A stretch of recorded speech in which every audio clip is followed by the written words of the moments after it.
getting to know this one woman. Her name is Caroline, right? With a K, because she's special. Okay, we meet Caroline, and she's working as a seamstress.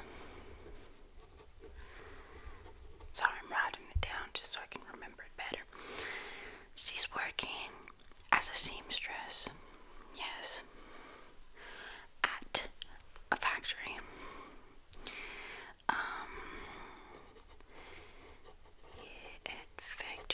Great. And she's getting called in for a meeting with her boss. And at this meeting, we find out that she sent a letter to her boss telling him that she wants some sort of extra money because she's a widow. And he tells her that she can't have that unless she has papers and evidence that her husband is dead. And she says, "Oh, I'm sorry, I don't have that." And then he asked her for his name, her husband's name. She tells him, and he's like, "Okay, I will ask around and see if I can find him." Then, a little while later, no. She also tells him that she's been kicked out of her apartment because she didn't have enough money, and that's why she's asking for this kind of extra money since her husband is dead.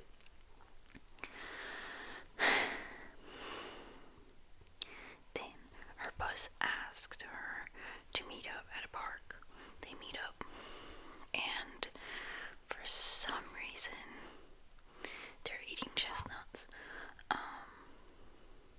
I should probably say this is supposed to be situated in about 1944, 1945. So the war is almost over at this point. Anyways, they're eating chestnuts in this park, and it seems like he likes her. They meet up once again after she's gotten herself a cheaper apartment that she can afford, and they meet up. They have SEGGS in an alleyway, and they start this sort of relationship.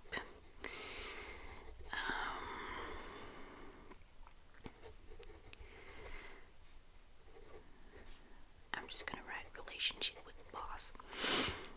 And she falls pregnant. And so she goes and tells him to marry her, because obviously pregnancy outside of marriage is not good at that time. So she tells him to marry her, and he says yes. And they go visit his mom, and his mom is like a baroness. They're rich. He owns the factory. And the mother tells her to step aside with her and go into another room where the doctor will examine her and confirm the pregnancy. The pregnancy is confirmed, but the mother is not happy with this pregnancy, or the marriage for that matter, and she tells her, "You're never going to marry my son," even though they were happy together. And so he does what his mother says, because she doesn't want to finance any of it either. So no marriage.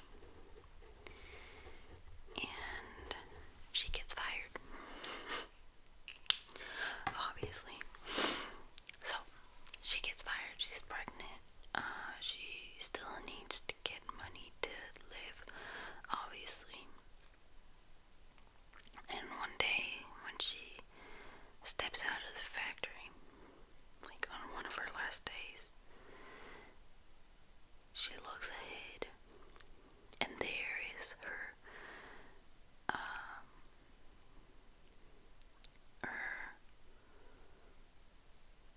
the husband she had before, the boss. Or while he's calling her name, and she's like, "What do you want?" Because she can't recognize him. She's like, "What do you want?" And she goes up to him, and she's like, "Who are you? What do you want?" And he drops his mask, because I think she slaps him or something like that. And he grabs his mask on the ground, and he puts it on. And he stands up, and he turns to her. And he's like, "Well, I'm your husband." And then she's surprised. And she takes him home. And she feeds him, obviously. And she tells him this is before she tells the boss that she's pregnant. But she tells him, "I'm pregnant. I found another husband because I thought you were dead. Now get out of my house. Get out." And he gets out, obviously. Now, after she figured out that her boss didn't want to marry her, sorry, this is confusing. After she figured out the boss didn't want to marry her because his mom told her not to, she sees like a poster on her way home from one of her new jobs. She sees a poster on the wall, on the city wall,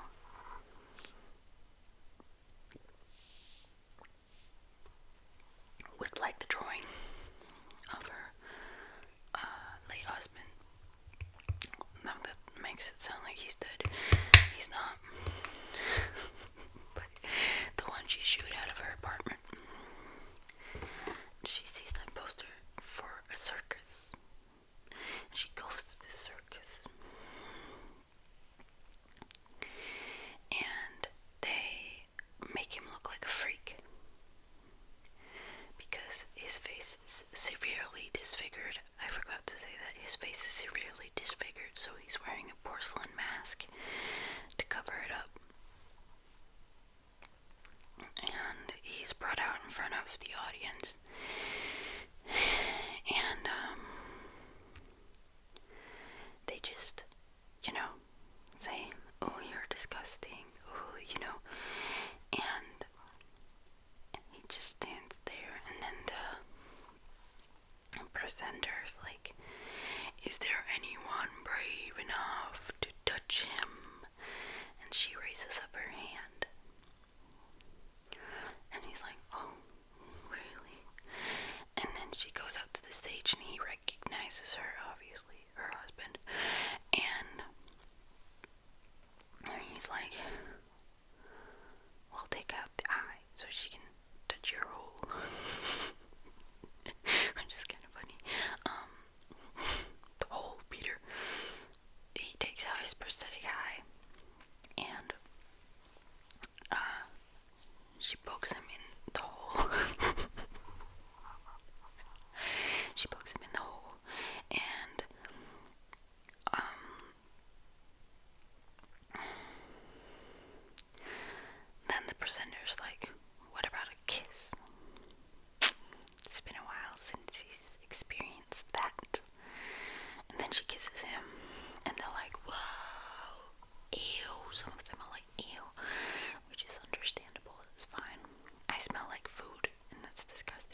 he's trying to, but he has like PTSD kind of fit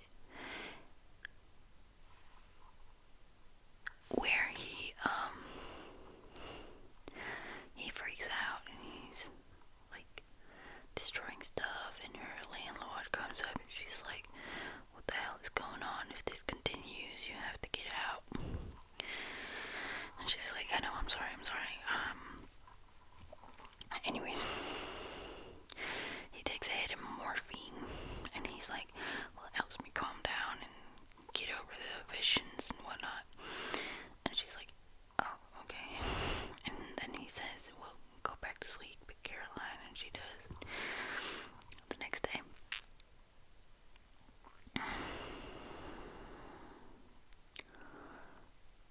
or well, sometimes skips, I guess. She's really pregnant, and she's at work, and then all of a sudden her water breaks, and she's about to give birth, and this is probably the fastest birth I've ever seen someone do for a first time. She gets out the baby in like less than 5 minutes, and that's kind of crazy. Like from when the water breaks, that's kind of crazy. That doesn't normally happen, I think. Anyways, she birthed the child. It's a girl. And, oh, I forgot a detail. Anyways, before birthing the child, this woman comes up to her and she's like, hey, oh no, I forgot. I'm so sorry, I forgot a major detail. One day she's at a bathhouse and she brought a knitting needle. Wonder why. And she brings this knitting needle to one of the bathtubs. And she inserts it in herself, obviously, to try and get rid of the fetus. And to drown out the pain and the noise, she submerges her head under the water. And someone comes over and like, what the hell are you doing? And they help her out and they see that she's bleeding. It's a mother and a child. And they're like, they help her out and stuff. And then they help her out of the bathhouse as well. It helps get her closed, I guess. And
kid while they're talking about stuff.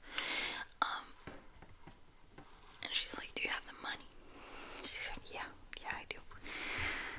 But she doesn't have enough.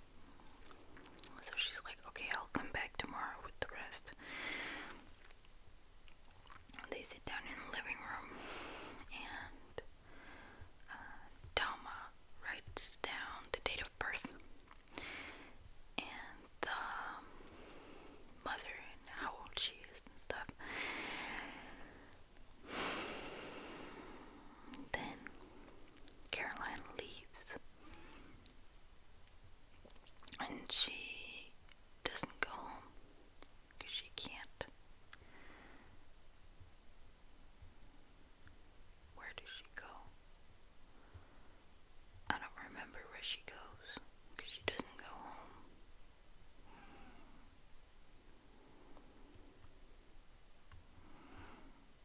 I don't remember.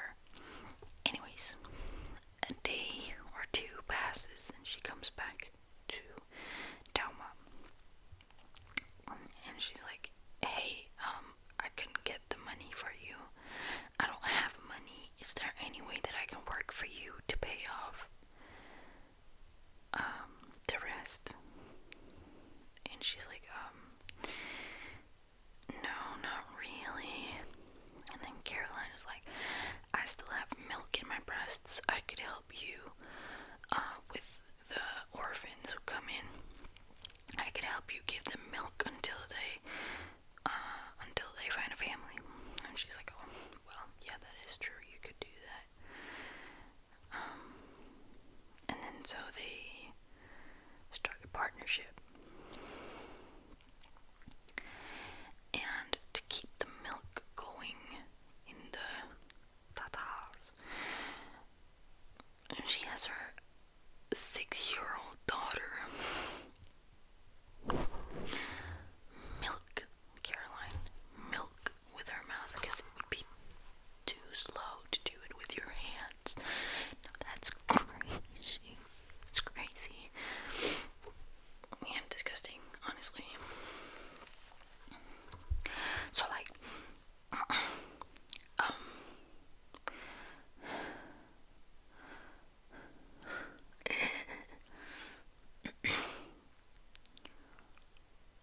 this kid is called Irina. Irena. Irina. Yeah. Let me just do this again. Okay.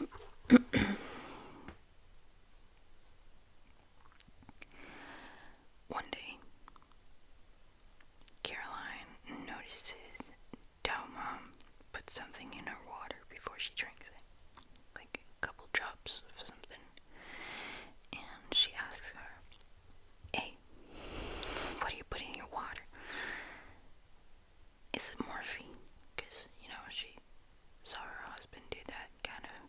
Instead of putting it in his water, he put it in his vein, but like whatever.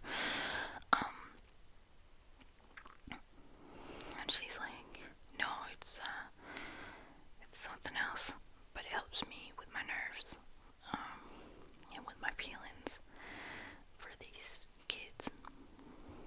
And she's like, do you want to try it?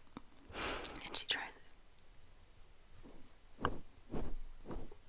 Stupid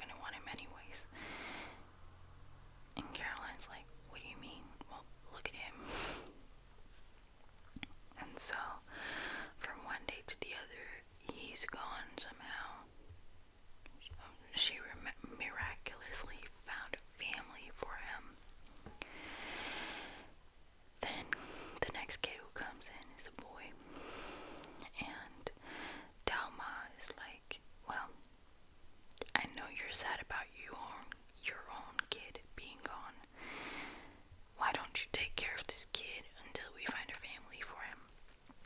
You still have milk. You can take care of him if you want. And so she does. And she creates kind of a bond with this guy. She didn't really name him, which is good, I guess. But one evening, she's laying on bed with this kid. And Irina comes downstairs and she's like, hey, is there any way that I can get some milk before bed so I can sleep better? The drugs are probably in her milk as well, and that's why it helps Irina sleep better too. And she's like, no, go away, please. Well, can I lay in bed with you? No, go away, Irina. Go to bed. And then Irina tries killing the kid. That's not nice. Don't do that, Irina. That's stupid. And so, Caroline pushes away Irina and slaps her. Don't hit kids. Please don't hit kids. She slaps Irina. And then the next day, Dalma miraculously found a family for a kid, or for the kid that Caroline is taking care of, and she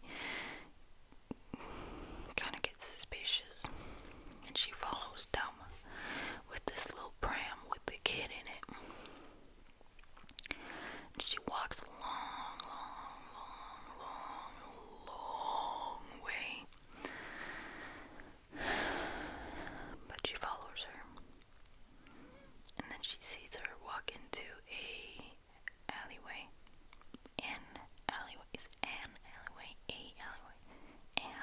I think. She walks into an alleyway. She literally crushes the life out of this baby. She unalives this baby and drops it into the sewer system.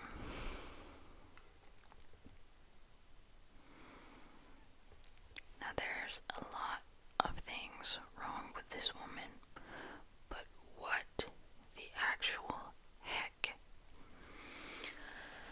Anyways, Thelma, she leaves and she comes back to her shop thingy where Caroline is, and she's in bed and she's crying and she's scared, obviously.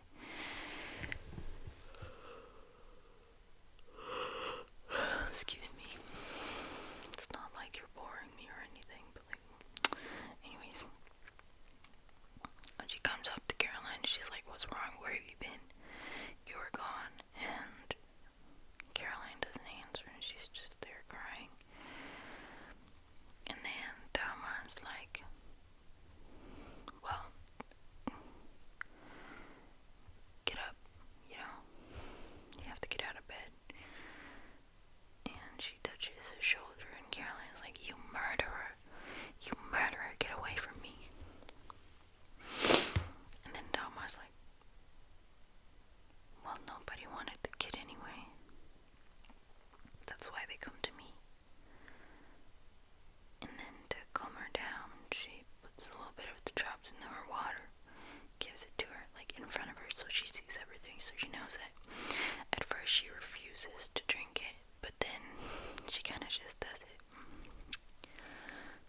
sees her, and she's like, "Hey, is Caroline home?" And Thelma's like, "No, who's that? Get out of my house." And they leave. And the next day, they knock on the door, and they're like, "Hey, if you don't open the door, I'm gonna call the police. And I'm gonna tell them everything."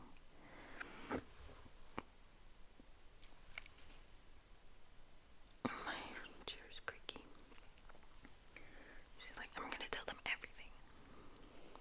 And next thing, the police is knocking on her door. Caroline gets scared because she doesn't want to be a part of it. She stands up in the window, and Irina's there, and she's like, "Stay with me, please don't." And she does it anyways. She attempts self-unaliving.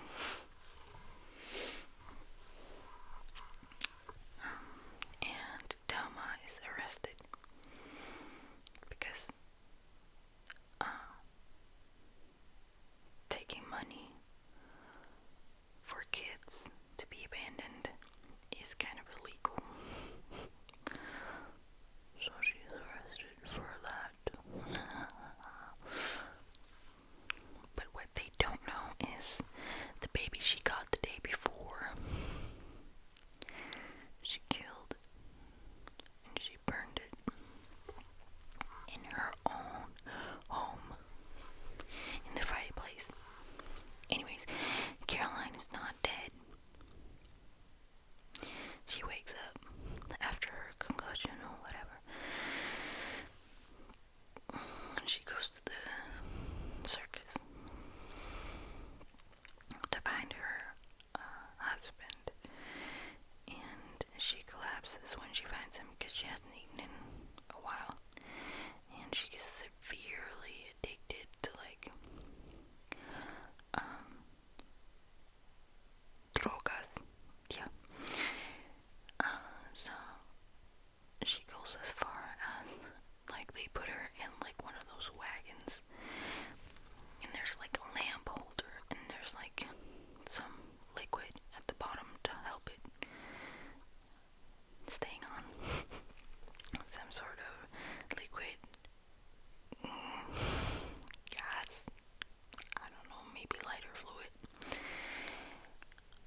she's being trialed. And as she's being taken to jail, she turns around and she sees Caroline. They catch, like, eye contact. Excuse me. They catch eye contact and they look at each other. And Dharma's like, and then she's put to jail. Next thing we see is like an orphanage with a lot of kids praying over their food, as they should. And at the office there's this man and he's like, well, yeah, I can see. Are you sure you want to adopt a 7-year-old girl? And she's like, yeah, I'm sure. And he's like, okay, good. Well, I'm gonna go get her for you. And in the next scene, this is so fucking cute. This is really cute. In the next scene, we see Irina. She's had a haircut. She's kind of short-haired now. We see Irina, and then we see Caroline at the end of the hall, and she stepped out into the light so Irina could see her properly, because she's also had a haircut. Sorry, I thought I saw a mosquito. And then she just runs into her arms, and then they hug. And that's the end of the movie. Now I do know that this is a real story, like with Dalma Oabi, the woman who killed these kids. Sorry, unalive these kids. I know it's real, and I know that there were 21 confirmed incidences where she's actually killed, and they found like baby bones in her fireplace and stuff.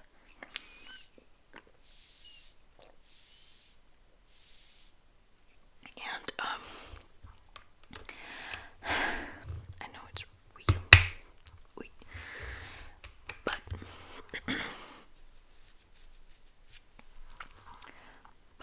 I don't know if the entire movie is real or not. I don't know if all the details are real or not, so please don't hang me up on it.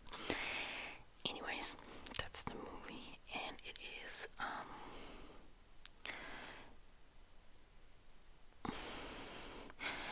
nominated for an Oscar. And usually I think most movies that are nominated for Oscars are kind of weird in a way, and this one was no exception. It was kind of weird in a way, but it was also kind of good and interesting. There were some moments that were kind of creepy, but oh well. Yeah.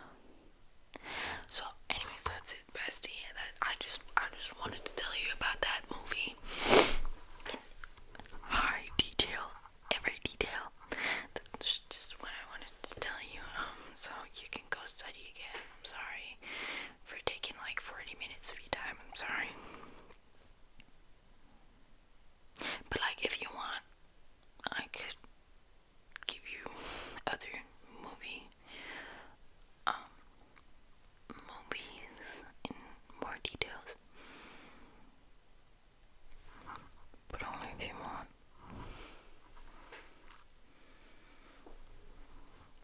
Maybe you fell asleep, that's fine. I can't really tell, your head is in the books. Maybe you're just reading. Anyways, bestie, let's get back to studying. Yeah. Oh, you gotta go. Oh, okay.